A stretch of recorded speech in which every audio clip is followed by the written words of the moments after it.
मांगने में नहीं, छीनने में भरोसा रखता हूं कि ना तलवार चलानी है, ना बंदूक चलानी है, ना तोप चलानी है, बस ईवीएम का बटन दबाना है। एक तो तानाशाही और दूसरा भक्ति। चाहे प्राण जाए पर वचन नहीं देना चाहिए। हिम्मत मरना हमारे खुदा।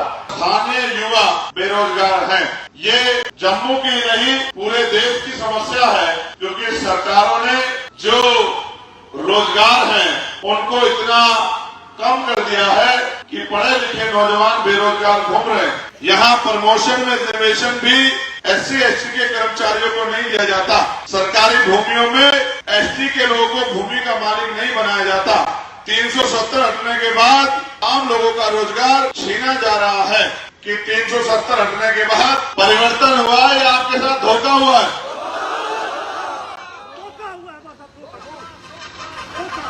बहुत बड़ा धोखा हुआ, हमारी जमीनें छीन ली है।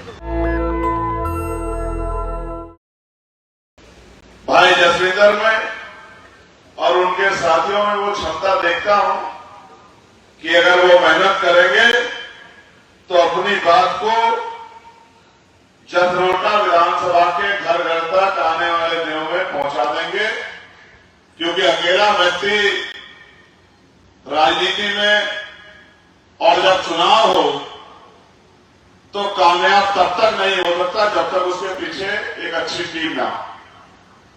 मैं भीम आर्मी के साथियों को चैलेंज के तौर पे कहना चाहता हूं कि आपको आज के बाद इस चुनाव को इस तरह लड़ना है कि जिस तरह चुनाव भाई जसविंदर नहीं आप खुद लड़ रहे हैं। और मैं जानता हूं अगर आपने कमर कस ली और टीमें बनाकर अपने अपने बूथों को तैयार कर लिया तो कई बार तो हमने चुनाव को 2-3 दिन पहले ही आगे बढ़ाने में विचार दिए और चुनाव आगे बढ़ गया। अभी तो आपके पास 1 हफ्ते का समय, जो बातें मैं आपसे बताऊंगा उन बातों पे आप अमल करेंगे, काम करेंगे तो मैं लिख के देता हूं कि सफलता आपके कदमों में होगी। नेता के पास कोई जादू की छड़ी नहीं होती कि उसने वो जादू की छड़ी घुमाई और जनता ने वोट दे दिया। नेता जब आता है तो अपने समर्थकों से, पार्टी संगठन के कार्यकर्ताओं से, नेताओं से ये अपील और उम्मीद करता है कि अब वो अपने काम को जिम्मेदारी से करें। मैं यहां उपस्थित हर एक व्यक्ति का धन्यवाद देता हूं कि आप भाई जसविंदर उर्फ सोनू की हिम्मत बढ़ाने के लिए यहां आए, और मैं अपनी मां बहनों का भी धन्यवाद देता हूं। सम्मानित साथियों, एक यहां की समस्याओं का पत्र मेरे सामने रखा गया और मैं जो नेता जिनकी ड्यूटी लगी है चुनाव में उनकी जानकारी में भी रखना चाहता हूं कि जब आप जनता के बीच जाएं तो इन समस्याओं को जरूर उठाएं। यहां सबसे बड़ी समस्या पानी की समस्या है। कंडी क्षेत्र में पीने के पानी की एक बड़ी समस्या है। आपको उस क्षेत्र में जाके वहां की जनता को विश्वास दिलाना है कि अगर आपने वोट का सही प्रयोग किया और भाई सोनू को के हाथों को मजबूत किया तो आपकी समस्याओं को हम लोग हल कराएंगे। लोकल इंडस्ट्री में बाहर के लोगों को रोजगार दिया जाता है और स्थानीय युवा बेरोजगार हैं। ये जम्मू की नहीं पूरे देश की समस्या है, क्योंकि सरकारों ने जो रोजगार हैं उनको इतना कम कर दिया है कि पढ़े लिखे नौजवान बेरोजगार घूम रहे हैं। तो आप भी विधानसभा में प्रस्ताव लाकर, जिस तरह हरियाणा सरकार ने किया था कि वहां 70% रिजर्वेशन हरियाणा के नौजवानों को मिलता था, तो मैं भविष्य में आप भी कानून बना के यहां के युवाओं के लिए रोजगार की व्यवस्था करा सकते हैं। एक समस्या मुझे रामगढ़ विधानसभा में भी और यहां भी बताई गई है कि पंजाबी भाषा को ऑफिशियल भाषा का दर्जा नहीं दिया गया। पंजाबी सिख समाज के लोगों की संख्या यहां बहुत है, लेकिन उनकी जो भाषा है, मातृभाषा, जिससे वो मां की तरह प्यार करते हैं, जो बोलने में भी बड़ी प्यारी है, उस भाषा को यहां ऑफिशियल भाषा का दर्जा नहीं दिया गया है। मैं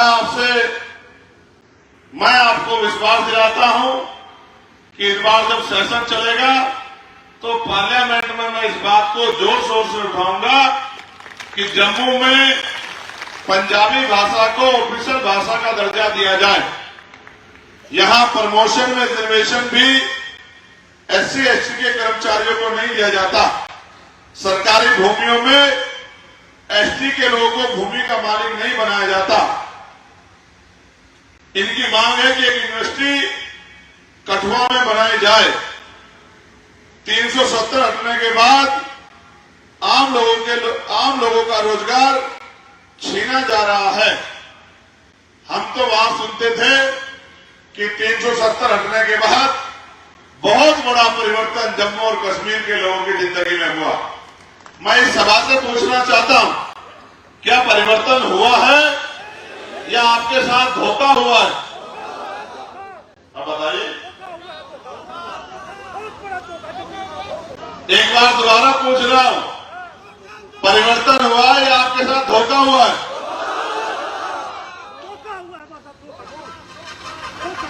बहुत बड़ा धोखा हुआ है। हमारी जमीनें छीन ली है। भूमाफियाओं ने गरीब समाज को डरा धमका के उनकी जमीनें लूट ली हैं। उनको वापस दिलाया जाए और ट्रांसपोर्ट यूनियन का गठन किया जाए, ये यहां की क्षेत्रीय मांगे हैं। सम्मानित साथियों, मैं ज्यादा मांगे सरकार के सामने नहीं रखता, क्योंकि मैं मांगने में नहीं, छीनने में भरोसा रखता हूं। और लोकतंत्र में आपके पास भी 5 साल में मौका आता है कि आप मांगने वाले की बजाय देने वाले बन जाओ। अगर आप अपनी वोट का सही प्रयोग कर लो और अपने बीच के व्यक्ति को जिताकर भेजो। ऐसे तो जब से चुनाव चल रहे हैं आप लोग वोट देते आए हो। पिछले 10 सालों तक शायद आपको चुनाव का मौका नहीं मिला। अब आपके पास मौका आया है, जहां एक तरफ राष्ट्रीय पार्टी के लोग यहां अपने कैंडिडेटों को जिताने के लिए जोर लगा रहे हैं, वहां पिछले 7-8 साल से भीम आर्मी आजाद समाज पार्टी के लोग भी इस मिट्टी में संघर्ष करके ये कोशिश कर रहे हैं कि यहां के नेतृत्व को मजबूत किया जाए, उनके हाथों को मजबूत किया जाए और काम करने वाले लोगों को विधानसभा में भेजा जाए। आप ये महसूस कीजिए, जिस तरह सरकार ने वहां बैठ के आपकी जिंदगी का फैसला किया, आपके सामने चैलेंज है कि आप भविष्य में ऐसा कदम न उठाएं कि फिर से कोई सरकार दिल्ली में बैठ के आपके भविष्य का फैसला करे और वो अपने आधार पर तय करे कि जो फैसला उन्होंने किया वो अच्छा फैसला है। मैं तो ये मानता हूं कि यहाँ के रहने वाली जनता बेहतर जानती है कि यहाँ की समस्याएं क्या है और उनका समाधान क्या है। अगर यही के लोगों के हाथ में ताकत दी जाए और उनको पूरे प्रदेश को आगे बढ़ाने का मौका दिया जाए और उनकी मदद की जाए सेंट्रल गवर्नमेंट के द्वारा, तो शायद जम्मू कश्मीर बहुत जल्द अपने पैरों पर खड़ा हो पाएगा और खड़ा होकर अपनी तरक्की के रास्ते को, विकास के रास्ते को प्राप्त कर पाएगा। मैं तो पार्लियामेंट के जरिए देश के सभी मुद्दों पर चर्चा करता, लेकिन जहां आजादी से पहले राजकाज युद्धों के बाद बदलता था। हजारों लोग हाथी, घोड़े, बंदूकें, तोपें, तलवारों के दम पे राज बदलते थे। वहां बाबा साहब अम्बेडकर और उनके समकालीन नेताओं, महापुरुषों के संघर्ष से भारत में लोकतांत्रिक व्यवस्था आई और लोकतांत्रिक व्यवस्था में भी हक वंचित समाज के लोगों को भी वोट डालने का अधिकार मिला। अब स्थिति ऐसी है कि ना तलवार चलानी है, ना बंदूक चलानी है, ना तोप चलानी है, बस ईवीएम का बटन दबाना है, अपने पक्ष में दबाना है, लोगों को तैयार करना है अपने पक्ष में बटन दबाने के लिए और राजकाज बदल जाता है। जो कल तक कुर्सी में बैठा था, आज वोट ने वो ताकत जनता के हाथ में दी है कि जिसको चाहे कुर्सी में बिठा दे और जिसको चाहे उठा के कुर्सी से पटक दे, उसको एहसास करा दे कि लोकतंत्र में तानाशाही नहीं चलती, जनहित की बात को आगे बढ़ाकर ही आप लोग राजकाज कर सकते हो। हमको वोट के सम्मान को, वोट की ताकत को, वोट की अहमियत को जानने समझने वाले लोग हैं। मैं संदेश के तौर पे आप सबसे कहना चाहता हूं, मेरे बताए हुए 2-3 काम कर लेना। आप देख लेना, जो शख्स आज मेरे बराबर में खड़ा है, ये 8 तारीख के बाद आपको विधानसभा में आपके हितों के लिए लड़ता हुआ दिखाई देगा। मैं इस बात का आपको विश्वास दिलाऊं। यहां से जाने के बाद आपको सबसे पहले अपने बूथ को अगले 2 दिन में तैयार करना है कि आप अपने बूथ पे ज्यादा से ज्यादा वोटें आजाद समाज पार्टी के प्रत्याशी भाई सोनू जी के, भाई जसविंदर उर्फ सोनू जी के पक्ष में डलवाने का काम करें। फिर उसके बाद आप अपने बराबर वाले गांव में, यानी कि बराबर वाले बूथ पे जाना और वहां जाके लोगों से अपील करना, अपनी पॉलिसियां बताना और उनसे विश्वास लेना और उनसे कहना कि वो आपकी मदद करें। बहुत छोटा सा एरिया है, अगर आप एक दिन में 3-4 घंटे का भी समय दोगे तो मैं लिख कर देता हूं, इस तरह के समीकरण बने हुए हैं कि भाई जसविंदर को सभी जाति धर्मों का वोट मिलेगा और उनकी जीत सुनिश्चित हो जाएगी अगर आपने बेस वोट को संभाल लिया। फिर उसके बाद जब आप बूथ तैयार कर लो तो सक्रिय तौर पे अपने वोटर्स को किस तरह से पोलिंग बूथ पे ले जाना है, इस बात पे गौर करना है कि आपका वोटिंग परसेंटेज मैक्सिमम होना चाहिए। साथ साथ आपकी जेब में मोबाइल फोन है। मेरा फोन तो जम्मू आते ही बंद हो गया क्योंकि आपके यहां पॉलिसी है कि पोस्टपेड कनेक्शन ही चलेगा। इस वजह से मेरा फोन तो बंद हो गया है, लेकिन आपके फोन तो चल रहे हैं ना। आप 8 घंटे परिवार चलाने के लिए काम करते हैं। अगर 2 घंटे का समय भी मेरे कहने के बाद आज से आप निकालोगे, आपके फोन में चेक करके देखना, 150-200 नंबर सबके फोन में होंगे नहीं होंगे? वो सब लोग आपके लोग हैं। आप शर्मा शर्मी करते हैं कि भाई मैं किसी को क्यों कहूं। राज मांगने से नहीं मिलता, राज पाने के लिए संघर्ष करना पड़ता है। एक माचिस की डब्बी खरीदोगे, उसकी कीमत भी चुकानी पड़ेगी। आप कुर्सी पे बैठने वाले बनना चाहते हो तो आपको घर से निकल के काम करना पड़ेगा कि अपने दोस्तों, साथियों, रिश्तेदारों को फोन करके अपील करना कि हमारा भाई जसविंदर उर्फ सोनू लड़ रहा है, हमारा केतली का निशान है। जब आप वो 1 तारीख को वोट डालने जाएं तो कीमती वोट को भाई जसविंदर को डालने का काम करें। अगर आपने एक छोटा सा मैसेज भी बना लिया और एक आदमी ने रोज 50 लोगों को भी भेज दिया तो आप देखना 7 दिनों में कितने लोगों तक आपकी बात जाएगी। साथ साथ इसी क्षेत्र में आपकी बहुत सारी रिश्तेदारियां भी होंगी, एक दूसरे से मेल मिलाप भी होंगे, दोस्तियां भी होंगी, पारिवारिक संबंध भी होंगे। जब आप चाहते हैं भाई सोनू जीते तो कम से कम 1 घंटे का समय निकाल के अगर आप लोगों में बैठ जाओगे तो भी सोनू भाई की वोटों की संख्या बढ़ जाएगी। और उसके बाद आप ये समझो और ये सवाल जनता के सामने रखना कि यहां से विधायक तो बहुत सारे लोग बने हैं और एमपी भी बने हुए हैं, मगर ये बताओ, ये जनता जब वोट डालने जाती है तो 10 रुपए का सामान खरीदती है, तो 4 बार सामान को पलट के देखती है कि सामान नकली तो नहीं है, सामान पुराना तो नहीं है, सामान खराब तो नहीं है, सामान में जो अंदर पैकेट है वो पैकेट लीकी तो नहीं है।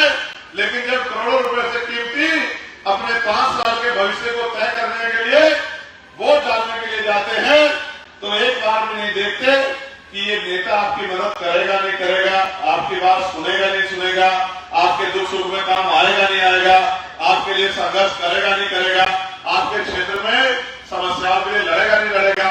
जनता जब लापरवाही से वोट करती है तो वो 2 चीजों को बढ़ावा देती है, एक तो तानाशाही और दूसरा भक्ति। तो भक्ति धर्म में तो अच्छी बात है, राजनीति में भक्ति से काम नहीं चलता। कुछ लोगों ने भक्ति की थी जिसका खामियाजा जम्मू कश्मीर के लोग भी भुगत रहे हैं। तो जम्मू कश्मीर के लोगों से मैं कहूंगा कि वो भक्ति से दूर रहकर अपने बच्चों के भविष्य को ध्यान में रखकर और अपने जम्मू कश्मीर के भविष्य को ध्यान में रखते अपने एक वोट को सही रूप से इस्तेमाल करें। और आपकी संख्या यहाँ हजारों में है। अगर ये 1000 लोग अगले 7 दिन काम करके एक आदमी को भी तैयार करेंगे तो यही 7000 लोग हो जाते हैं। और मैं आपसे मांग कर रहा हूं 1 घंटे के काम की, अगर आपने एक दिन में 10 लोगों को तैयार कर दिया तो यही संख्या बढ़ के 70-75 हजार हो जाए। ये पूरा सिस्टमैटिक है। एक आदमी जब निकलेगा और एक दिन में 1000 लोग जो हैं अगर 10 लोगों को तैयार करेंगे तो 7 दिन में एक आदमी 7 लोगों को तैयार करेंगे तो 1000 के हिसाब से 7000 लोग तैयार होंगे और 7 दिन में 49,000 लोग तैयार होंगे। ये तो तब है जब आप ना करने में आओ, और अगर करने में आ जाओ तो एक दिन में 2-2, 4-4 गांव को भी आप तैयार कर सकते नहीं कर सकते हो। दुनिया में कोई काम नामुमकिन नहीं, बशर्ते वो काम पूरी ईमानदारी से किया जाए। हम तो अपने काम को ईमानदारी से करते हैं और पूरी कोशिश करते हैं जिस काम को पकड़ते हैं उसको मंजिल तक पहुंचा के छोड़े। ये अपने अपने गुरुओं से, अपने संतों से, अपने महान पुरुषों से सीखा है कि चाहे प्राण जाए पर वचन नहीं रहना चाहिए, चाहे कुर्बानी हो जाए लेकिन इज्जत की जिंदगी प्राप्त करने के लिए संघर्ष का रास्ता नहीं छोड़ना चाहिए। और बात जब जनता के हितों की हो तो हर कीमत चुका के जनता के हितों की रक्षा करनी चाहिए। हम तो उनमें से है जिनके गुरुओं ने अपने 4-4 बच्चों का बलिदान देके देश की रक्षा करने का काम किया, जनहित के काम किए, जनता के लिए बलिदान दिया। इसलिए मैं आपसे कह रहा हूं, मैं भाई सोनू से भी कहूंगा, हिम्मत है मरना तो मदद खुदा, आप हिम्मत करो। ये जनता है, जन भावनाओं का सम्मान कीजिए और आगे बढ़ते रहिए। मुझे आपने यहां बुलाया और अपनी बात कहने का मौका दिया, इसके लिए मैं आपका बहुत बहुत धन्यवाद करता हूं। और मैं आपको विश्वास दिलाता हूं जो आपकी मांगे सेंटर से, सरकार से संघर्ष करने की है, जिनमें एक मांग ये है कि पंजाबी भाषा को जम्मू कश्मीर की ऑफिशियल भाषा बनाया जाए। उसके लिए मैं आपको विश्वास दिलाता हूं कि पार्लियामेंट में इस विषय को मैं जोर शोर से उठाऊंगा। दूसरी बात, यही हरिनगर विधानसभा में भाई गौरव जी, नौजवान साथी जिनके पिताजी क्या हैं, आ जाओ, इनके पिताजी बहुत विषम्य व्यक्ति थे। ये गरीब परिवार का बेटा है, ये भी वोट के आधार पर राज्य व्यवस्था में अपनी हिस्सेदारी संघर्ष करने निकला है। मैं आपको दोनों विधानसभा के लिए अपील करता हूं कि भाई गौरव की भी आप लोग मदद कराना और मेरे भाई जसविंदर और सोनू की मदद कराना। साथ साथ मैं उम्मीद करता हूं कि आज के बाद आप मेरे बताए गए रास्ते पर चलकर अगले 6-7 दिन चैन से नहीं बैठेंगे जब तक आप अपने लक्ष्य को प्राप्त न कर लें। बहुत बहुत धन्यवाद। नेशनल दस्तक की आपसे गुजारिश है कि अगर इसको बचाना चाहते हैं तो नेशनल दस्तक को सब्सक्राइब करने के लिए रेड कलर के सब्सक्राइब बटन को दबाएं, फिर बेल आइकन की घंटी दबाएं। नेशनल दस्तक को बचाने के लिए बहुत जरूरी है कि हर खबर को शेयर करें, लाइक करें, कमेंट जरूर करें।